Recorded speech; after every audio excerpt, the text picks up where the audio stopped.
Have you ever watched a panel discussion that felt awkward? The truth is, it's because they weren't prepared. Keep listening for 5 things to know if you're ever going to plan a panel for your next event, because I want to help ensure that yours doesn't look like a train wreck. Isn't it true that there's something really interesting about watching a group of people have a discussion live in front of you, whether it's virtually or in person? There's just something about being a fly on the wall and watching other people interact. And the crazy thing is, when it's moderated well, it feels effortless and like a joy, and there's a sense of ease about watching it as the guest, as the person in the audience. And then there's just something, you could just feel it as a guest, something's off when the moderation isn't pro team, and you just tell that it doesn't flow seamlessly, and feeling like weird as the person in the seat watching, and almost want to turn it off or walk out. Have you ever felt that way? I know I have. I think it's kind of like watching reality TV. Sometimes it just holds our rapt attention, and other times it's like, this is just like awkward and a waste of my time. And so I want to help you learn what it's all about, so that you do not feel uncomfortable about adding a panel discussion to your next event. And that brings me to the first thing I want to talk about, which is why. Why should we even add panel discussions to our events? I personally am a fan. I think panel discussions are engaging because it keeps us guessing. We don't know who's going to talk next. We don't know where the conversation's going to go. It's kind of like a choose your own adventure story. For that reason, it's the shiny object that can keep our guests' attention. And so, we're always looking to add more shiny objects to keep our guests engaged. And a panel discussion definitely is a tool in that toolbox for you to pull out sparingly. I also think not only are they engaging, but I also think they are a way to get more voices heard. So a panel discussion is a really safe place for inexperienced presenters to get their start. Some people aren't ready to hold space on a stage by themselves. It's just the truth. And maybe they might never be ready for that. And in which case, a panel discussion allows them to feel really safe because they're surrounded by other people, and feel like they're supported because there's a moderator that's constantly there to nudge them along or pick up a train of thought if they were getting lost in it. It's just awesome for inexperienced presenters. And third, I like them because there's less work on your behalf as the CEO who's leading the event to prepare content. I think a great panel perhaps is some pre-prepared questions, but beyond that, your work as an event host it's pretty light lifting from a curriculum standpoint. So that is why I love panel discussions, and why I think if you haven't yet considered them, that I think you should consider adding them for your next event. Now, if we can both agree that a panel's happening, then the next thing I want to chat with you about is about choosing your moderator wisely. And I know that perhaps this wasn't even a conversation that you thought you needed to have, but it is. Some people are not cut out to be a moderator. And I think when you watch other moderators, you'll notice pretty quickly There are just some people who are cut out for the gift of gab and for being excellent listeners and people who are able to recap with ease. And then there's some people that aren't. And so if you know that that's you, I would strongly recommend that you be the one who moderates the panels at your event. I'm all about elevating your position as a thought leader, as an expert, and you acting as the moderator is a natural extension of elevating your position as that thought leader and expert that you are. So it should be you. But if you don't think it's you, then the criteria I like to use for selecting a moderator are, first, need them to be a great listener.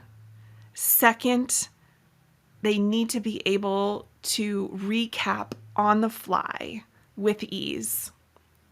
And third, like we talked about, someone with the gift of gab, someone who's able to effortlessly fill in spaces in the conversation, someone who's able to naturally change directions with ease. They're great on the fly. Yeah, I think that's the way to describe it. So first we talked about why. Second, we just talked about choosing your moderator wisely.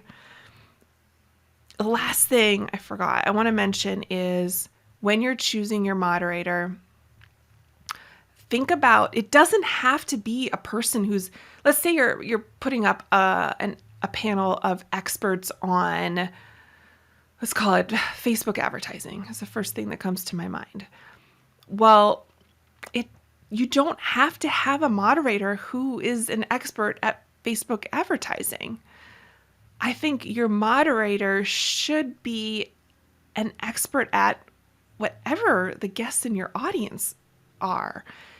And because I think that helps them think through the line of questioning and like pulling out of the panelists the nuggets of wisdom that is going to be most valuable to the audience. Okay? So think about that as you choose your moderator. The third thing I want to chat about is prepping your panelists. And this is a huge sign of respect, and it is a way of ensuring that your panel looks, appears, is equitable.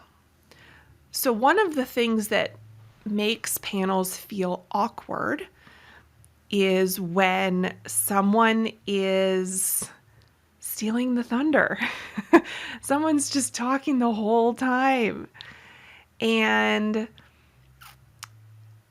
it's possible that can happen if the panelists aren't selected carefully. But it's also possible that it can happen with the best of intention, like the panelists who have the best of intentions, because if the panelists aren't all prepped with the exact same information, then they're coming to the table with different expectations. Or maybe they heard the same instructions, but there's a difference between like hearing and understanding. And sometimes there's like a block in the middle. And so I think it's so important that you prep your panelists in an equitable fashion. So you've given all of them the exact same information, and then you've asked them to repeat that information back to you so that you know that they understood what the mission is. Let me give you an example. I've seen it where presenters on a panel were prepped with the information that they all were going to have an opportunity during the panel discussion to share a tip or a tactic, and to make sure to keep their explanation of that to 5 minutes or less. Well, some people could take that and interpret it as, oh, I need to have a 5-minute presentation made. And so I'm going to make a slide deck and I'm going to time myself and I'm going to practice those 5 minutes.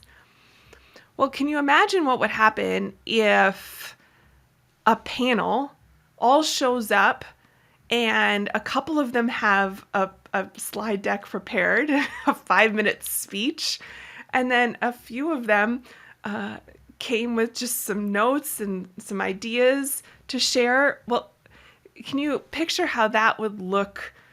It wouldn't look equitable. It wouldn't look like everyone had the same kind of weight on the stage, if you will.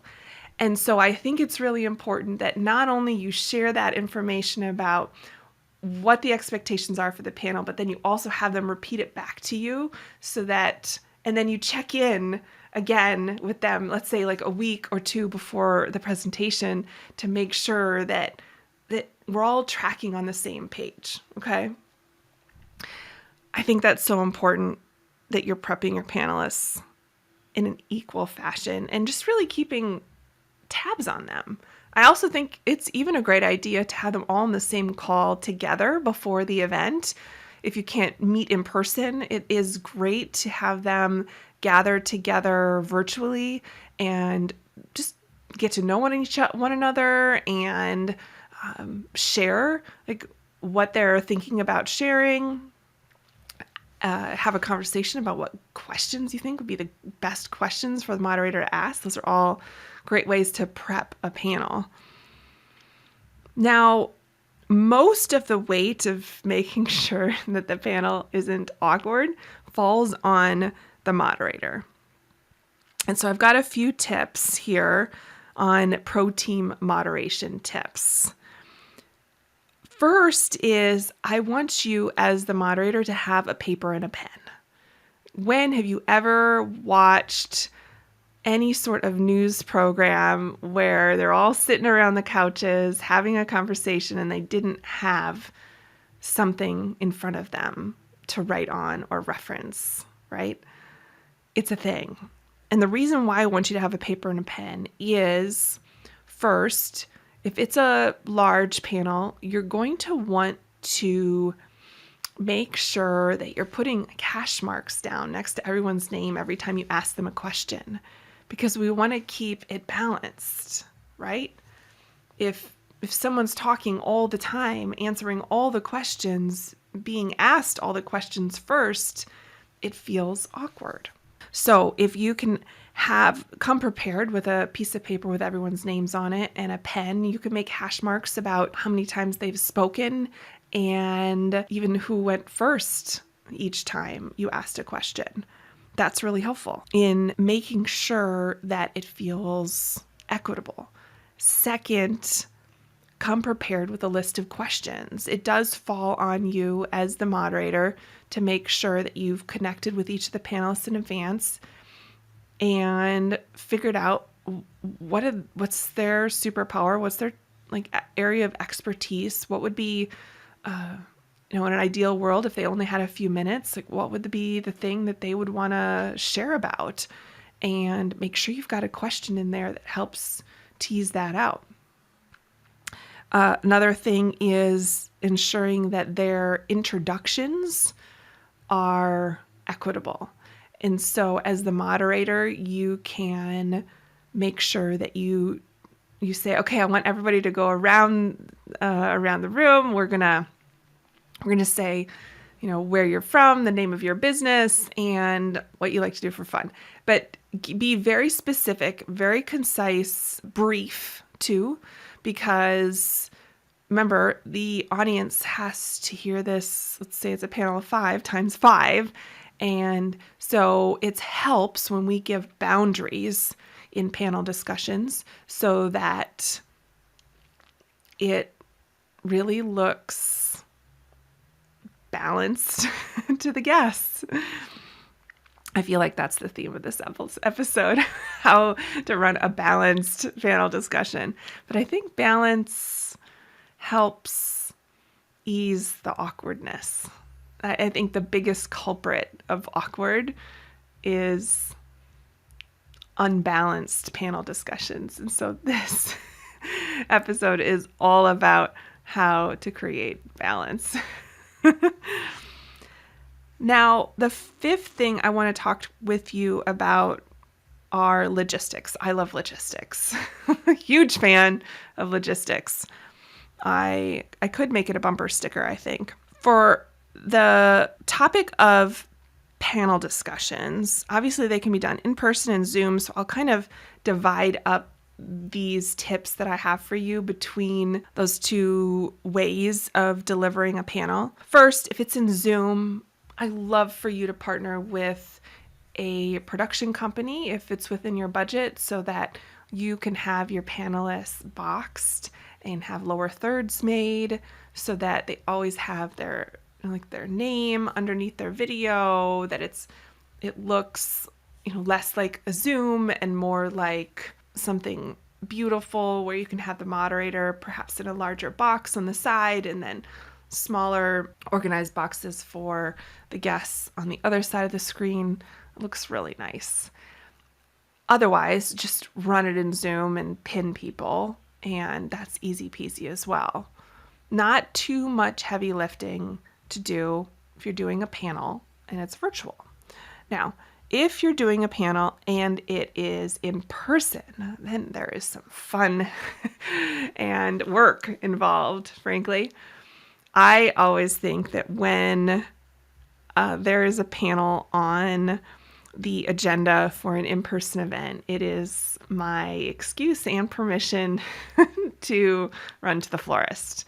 I love every opportunity to include flowers in an event, and perhaps I was supposed to be a wedding florist in a prior life. I don't know. I mean, I do want to have a flower farm eventually for my own personal use to be able to gift flowers to friends too. But when it comes to events, I love to incorporate flowers wherever I can. And a panel discussion is a great opportunity because you got to have some places for your eyes to rest and a way to kind of organize, give some structure to everyone who's sitting there. And so I do love to have some side tables on the stage and a coffee table if possible. And I think the flowers would go on the coffee table. And then it just kind of elevates the whole look. And then obviously you've got chairs, and I'll come back to that. And then you've got side tables next to each of the guests. And I don't think flowers need to go on all of those, but I do love to have side tables for people's water. Let's talk about the chairs. It's a huge deal for a couple reasons. First, when you are looking at a panel from the audience, you want to see everybody and and just have this illusion that everyone is engaged and interested in the conversation. And unfortunately, when we have a certain type of chair on stage, it can give the illusion that some of the panelists don't care. The not so gentle way to put it. Chairs need to have the guests sitting like pretty upright. And I know it's kind of hard to describe, but I know there's some chairs that look good, like they're just beautiful club chairs. But then when you put them on a stage and you have someone sit in it, they're just like tilting back too far, and it doesn't look good on camera, and it doesn't look good from an audience perspective. It just makes people look like they're kind of slacking and not caring. And so it is important to get a chair that has some weight to it, because it's going to need to take up some space on stage, but not too much weight because you don't want them to be spread out like a football field wide on stage. And then you want them to be having guests kind of sit upright. I'm making lots of wild gestures with my hands here in order to try and describe this can be awkward and also beautiful opportunity with chairs on a stage for a panel. The weird thing is, I think people think about the chairs like last minute or not at all, and then try to rush and grab something from the hotel. My preference is that you put a lot of thought and budget behind it and go to a decor rental company and get furniture delivered that is meant for panel discussions and has the aesthetic that you're looking for. And that's why panels can end up costing a lot of money for an in-person event because of all of the rental furniture. But it's just, it is a sensitive topic, you could tell for me, where I just feel like the chairs have to be just right. Again, we don't want them taking up so much space on stage. We do want them having some weight. We want them having people sit up. And also height is the thing to think about. I know this might sound crazy, but some people have vertigo issues. And so sitting on a stool where their legs are dangling and they're sitting on stage with the lights and the pressure of the crowd can make people want to feel like they're going to pass out. And so it is a good idea to default to chairs that are low to the ground, like a club chair, and so people's feet are directly on the ground. But if you have to, for whatever reason, or you desire to, and you've checked with all your guests to make sure they don't have vertigo issues, then if you're going to do a higher stool, make sure it has a foot bar so that your panelists have some place to put their feet. So that is my soapbox on chairs. And feel free to drop into my DMs over on Instagram if you want to continue the discussion, because I could clearly talk all day about chairs for panel discussions. But so we talked about chairs, we talked about side tables, coffee tables, places to put the water. Another thing that you could rent, again, driving up the cost of this panel discussion, super simple panel discussion, is a rug. I think it is nice to have a rug that is larger than all of this like furniture arrangement that you're putting on the stage to kind of encompass it all. Looks nice. That's all of like the furniture rental stuff. Now, from a technical standpoint, microphones, I, surprise, surprise, have a strong position on microphones for panel discussions. I really believe that every panelist should have a wireless lav or some sort of mic that's to their, like, on their person. I don't like it when panels share a handheld mic, and typically that happens because the event leader wants to keep the cost down for tech. And so instead of ordering 8 mics, they order like 2. And it is an excellent way to save costs. I don't recommend it for panel discussions. It's another thing that causes awkwardness. When there's the passing of the mic between people and there's that space of time when the question has been answered, but then the person who's going to answer doesn't have the mic, and there's the passing of the mic happening. It's awkward. That silence doesn't feel good. It's also wasting the audience's time. And so I'm really a big fan of wireless mics for everybody who's on your panel for that reason. And then also because most people are not trained to speak into a handheld mic. And so they won't hold it as close to their mouth as it needs to be because they feel a little embarrassed and awkward. And so they'll hold it down far further than it should be. And so then you're having mic issues throughout the whole panel, which and if people can't hear, they're going to check out. That is one of the fastest ways to lose engagement during an event if someone can't hear or see. This whole soapbox on tech and furniture, logistics of in-person panels really is all about invest in it. If you're going to choose to have a panel discussion at your event, then decide you're going to invest in it so that it looks good. Okay? Oh, that was a lot. But I'm passionate about panel discussions because they can be so valuable to the audience and engaging. And when done right, and it really, we're not talking about rocket science here. This is not tough stuff. It's just intentionality and a little bit of investment too. All right. So I hope that you're feeling encouraged to include panel discussions in your next event. And if questions came up, please drop them into my DMs over on Instagram. Thanks for hanging out with me today. Take care.